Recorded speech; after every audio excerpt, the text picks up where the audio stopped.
Today we are gonna to learn about oceanic current.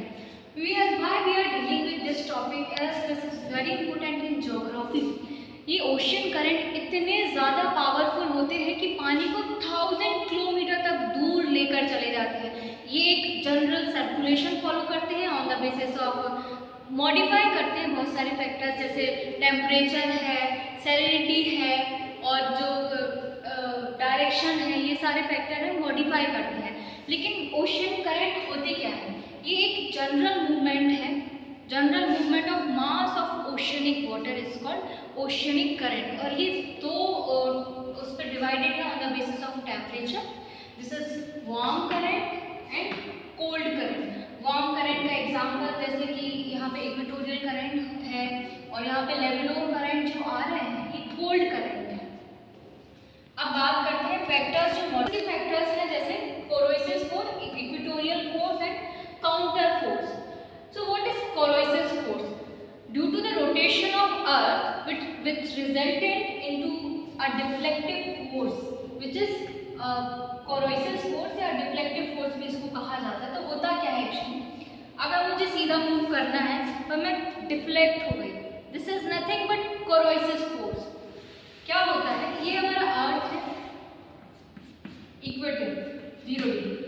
corrosive force के कारण northern hemisphere में और southern hemisphere में, नदर्न हेमिस्फीयर में जो विंड्स आ रही रहती हैं वो अपने राइट साइड मुड़ जाती हैं, डिफ्लेक्ट हो जाती हैं। और जो साउथ में विंड्स आ रही रहती हैं वो अपने लेफ्ट साइड डिफ्लेक्ट हो जाती हैं। This is due to corrosive force। Okay, अब इक्वेटोरियल फोर्स की बात करते हैं। तो जो इक्वेटोरियल फोर्स रहता है, अर्थ का मूवमेंट कैसे हो रहा है, जो rotation on its own axis है वो हो रहा है वेस्ट से east, west to east direction.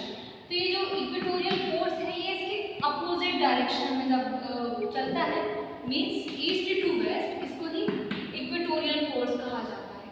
और काउंटर मतलब इसका अपोजिट, मतलब in the direction in which earth is rotating on its own axis from west to east. West to east अगर कोई करंट चलेगा तो दिस इज काउंटर फोर्स, और इसके अपोजिट चलेगा मतलब east to west, it is equatorial force. Second factor is temperature. So this is very basic concept and you are a student और learner of geography, then you must know कि ये अर्थ है, ये equator है। Equator से पोलवर्ड जब हम जाते हैं तो टेम्परेचर डिक्रीज हो जाता है, टेम्परेचर डिक्रीज होता है और वाटर डेंसिटी भी वाटर डेंसिटी यहाँ पे कम रहती है, यहाँ पोल साइड डेंसिटी बहुत ज़्यादा हाई रहती है। सो इक्वेटर में ज़्यादा इंसुलेशन होने के कारण, वर्टिकल इंसुलेशन होने के कारण टेम्परेचर यहाँ पर ज़्यादा होता है। तो जो सरफेस करंट जो रहते हैं, सरफेस मतलब outer portion of the ocean, सब सरफेस इट मींस नीचे वाली लेयर। जैसे ये ओशन है, ये सरफेस करंट है, और ये जो नीचे वाला पानी है ये है सब सरफेस, सब सरफेस। यहाँ टेम्परेचर जब कम होता है तो सरफेस पर वार्म करंट कोल्ड करंट की तरफ जाते हैं, मतलब इक्वेटर रीजन से ये पोल्स की तरफ जाते हैं। जैसे कि यहाँ पे ये अटलांटिक का ये एक सर्कुलेशन बताया हुआ है। ये जो इक्वेटर वाली करंट ये कहाँ जा रहे हैं, नदर्न हेमिस्फीयर में जा रहे हैं। क्यों जा रहे हैं, ये सरफेस करंट है, यहाँ पे वार्म थे तो ये वार्म से कोल्ड की तरफ जा रहे हैं। और यहाँ पे अब बात करते हैं सब सरफेस की। तो सब सरफेस में करंट क्या होता है, कोल्ड से वार्म की तरफ आते हैं, मतलब पोलर रीजन से इक्वेटोरियल रीजन में आते हैं। जैसे यहाँ पे लेबडोर करंट है, गल्फ स्ट्रीम का एक एग्जांपल है। ये छोटा सा कॉन्सेप्ट है कि सरफेस पर वार्म से कोल्ड की तरफ जाएंगे और सब सरफेस पर कोल्ड से वार्म की तरफ आएंगे, मतलब कि पोलर रीजन से इक्वेटोरियल रीजन पर आएंगे। Now the third one is salinity. तो सैलिनिटी जहाँ पे ज़्यादा रहेगी वहाँ पर डेंसिटी ज़्यादा रहेगी। डायरेक्टली प्रोपोर्शनल है सैलिनिटी और डेंसिटी। तो ओशियन करंट में जनरल मूवमेंट कैसे होता है सैलिनिटी के बेस पर? On the surface low salinity से हाई सैलिनिटी की तरफ होता है जनरल मूवमेंट। इसका एग्जांपल जैसे मेडिटेरियन सी और अटलांटिक सी।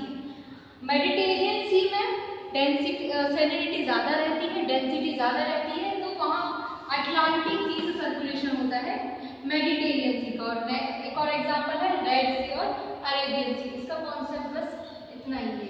और अब बात करते हैं डेंसिटी। सो अगर क्वेश्चन आया कि what are the which are following factors are responsible for ocean current, and then they are providing you with the options like temperature, salinity and density. In this three you have to choose one. So we will choose density. Density is the main cause of oceanic current. Now see, density actually is the function of temperature, salinity and pressure. Density.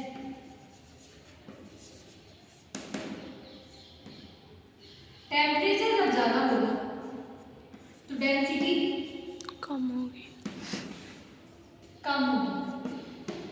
और इससे क्या होगा, density लो होगी और salinity भी लो रहेगी।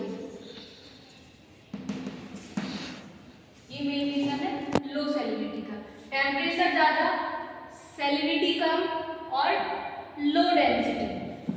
अब एक क्वेश्चन आ रहा है जैसे कि पोल्स पर डेंसिटी ज़्यादा रहती है। ज़्यादा क्यों रहती है पोल्स पर? क्योंकि टेम्परेचर कम रहता है, इंसुलेशन कम आती रहती है, तो जो मॉलिक्यूल्स हैं वो बहुत पास होते हैं।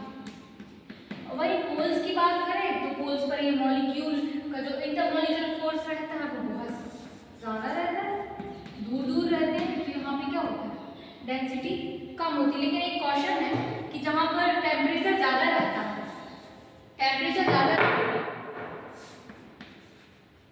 तो एवोपरेशन भी ज़्यादा होगी। तो एवोपरेशन जब ज़्यादा होगी तो सैलिनिटी तो पानी एवोपरेट हो जाएगा, बचेगा सैलिनिटी अकेली बचेगी। तो यहाँ पे वो हाई डेंसिटी क्यों नहीं होती? So the reason is influx of water. यहाँ जब ज़्यादा टेम्परेचर रहेगा तो रेनफॉल ज़्यादा होगी। रेनफॉल जब ज़्यादा होगी तो सैलिनिटी क्या होगी?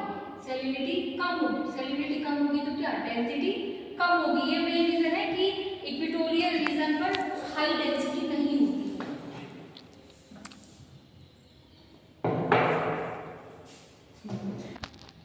Now we are talking about air pressure.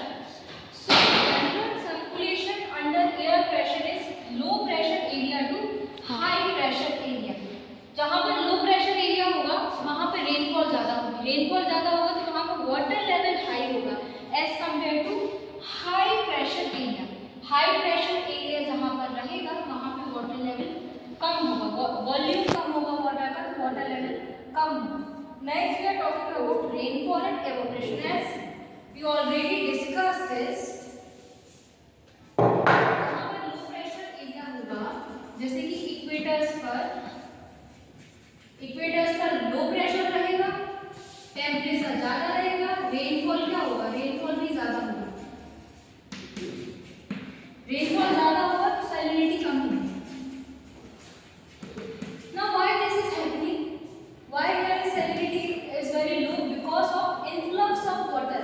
Rainfall के कारण फ्रेश वाटर ऐड होता जा रहा है जिसके कारण सैलिनिटी कम हो रही है। इसकी जस्ट अपोजिट कंडीशन रहेगी हाई प्रेशर एरिया की तरफ। हाई प्रेशर होगा, टेम्परेचर कम होगा और सैलिनिटी ज़्यादा रहेगी और डेंसिटी भी वहाँ पर ज़्यादा रहेगी।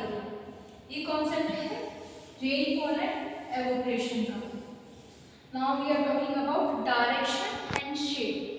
डायरेक्शन और शेप की अगर बात करें तो यहाँ पे डिस्पोजिशन, जैसे यहाँ पे नॉर्थ इक्वेटोरियल करंट आ रहे हैं, आते ये कोस्ट एरिया पे टकरा है। तो कोस्ट एरिया पे टकराने जैसे ये है वो ओशन करंट का नेचुरल फ्लो इस तरह से हो रहा है और ये टकराने के कारण ये इस तरह से डिफ्लेक्ट हो जाते हैं। तो ये यहाँ पे परपेंडिकुलर फॉर्म करते हैं। What is perpendicular? Perpendicular it means making angle of 90 degree, तो उसके कारण डिफ्लेक्ट हो जाता है। इसका एग्जांपल ब्राजीलियन करंट हो सकता, ब्राजीलियन करंट है कि जो यहाँ से करंट आती है और यहाँ 90 डिग्री फॉर्म हो जाता है। ब्राजीलियन करंट इसका एग्जांपल हो सकता है। Now we will see this the oceanic current circulation of Atlantic Ocean. Now we are talking about major current of Atlantic Ocean. Pacific current का भी पढ़ते हैं और Pacific Ocean का भी पढ़ते हैं। अभी हम बात कर रहे हैं अटलांटिक करंट की। तो अटलांटिक करंट सबसे पहले जनरेट होते हैं वेस्ट कोस्ट ऑफ अफ्रीका। यहाँ पे जनरेट होते हैं between equator and 10 degree north. भाई क्यों जनरेट हो रहा है? Because of upwelling of cold current. Upwelling क्यों हो रही है? Because of onshore current. Onshore के कारण क्या हो रहा है? वार्म वाटर आ रहा है, वार्म वाटर आ रहा है, इसके कारण ऑनशोर करंट के कारण वार्म वाटर दूर जा रहा है। तो ये जगह खाली हो रही है और यहाँ से अपव्हीलिंग हो रही है कोल्ड करंट की। और कुछ इन्फ्लुएंस कैनरी करंट का भी होता है जो कोल्ड रहते हैं। मेनली आपने देखा होगा कॉन्टिनेंट की जो ईस्ट साइड रहती है, ईस्ट वेस्ट, तो जो ईस्ट साइड रहती है यहाँ पे मेन वार्म करंट प्रेजेंट रहती है as compare to here. On the west coast हमेशा कोल्ड करंट प्रेजेंट रहते हैं कॉन्टिनेंट की। यहाँ पे डेजर्ट भी है, सहारा डेजर्ट, रेनफॉल हो नहीं पाता, तो इस वजह से यहाँ पे डेजर्ट्स रहती हैं। यहाँ पे आप देख लीजिए, यहाँ देख लीजिए, यहाँ पे भी पेरू करंट है, कोल्ड करंट है, यहाँ पे वार्म करंट प्रेजेंट रहता है। तो अपव्हीलिंग होती है और ये स्टार्ट यहाँ से होता है नॉर्थ इक्वेटोरियल करंट। ये एक साउथ में चला जाता है, एक नॉर्थ में चला जाता है। सबसे पहले है north equatorial current and then Antilles भी एक एंटीज है और एक कैरेबियन करंट है। उसके बाद फॉरिडो करंट होता है, कैरेबियन यहाँ चला जाता है। आगे जब ये मूव करता है तो फॉरिडो करंट कहलाता है। जगह का इन्फ्लुएंस है, यहाँ फॉरिडो है, यहाँ पे इसलिए Florida current. And then Gulf Stream के बाद नॉर्थ अटलांटिक ड्रिफ्ट हो जाता है, इस तरफ मूव कर जाता है और यहाँ कॉन्टिनेंट से टकराता है। हमने फैक्टर्स पहले बताए थे कि परपेंडिकुलर फॉर्म हो जाता है नेचुरल डायरेक्शन से, इसलिए यहाँ पे डिफ्लेक्ट हो जाते हैं। यहाँ से लेविडोर करंट आ रहे रहते हैं जो कोल्ड करंट रहते हैं। कोल्ड क्यों रहते हैं? क्योंकि पोलर रीजन से आ रहे हैं। यहाँ पे कोल्ड करंट रहते हैं, ये भी मिक्स होकर जब यहाँ आते हैं तो कैनरी करंट कहलाते हैं। और ये जो जनरल सर्कुलेशन है, ये जो इस तरफ का सर्कुलेशन जो हो रहा है ना, इसको जायरे कहा जाता है। ये जायरे फॉर्म कर रहे हैं इस तरह। ये देखिए अब सर्कुलेशन चल रहा है, इसको जायरे बोलते हैं। और बीच में बनती है सरगोज सी। ये क्वेश्चन आया भी है कि ऐसी कौन सी सी है जो मोशनलेस है, तो वो है सरगोज सी। ये मोशनलेस सी होती है क्योंकि यहाँ पर कोई मोशन नहीं हो रहा रहता है। तो ये नदर्न भी रहती है और सदर्न भी रहती है। और एक जो सर्कुलर सर्कुलेशन चलता है, इसके कारण गायरे फॉर्म होती है। So that's it in ocean current. Thank you.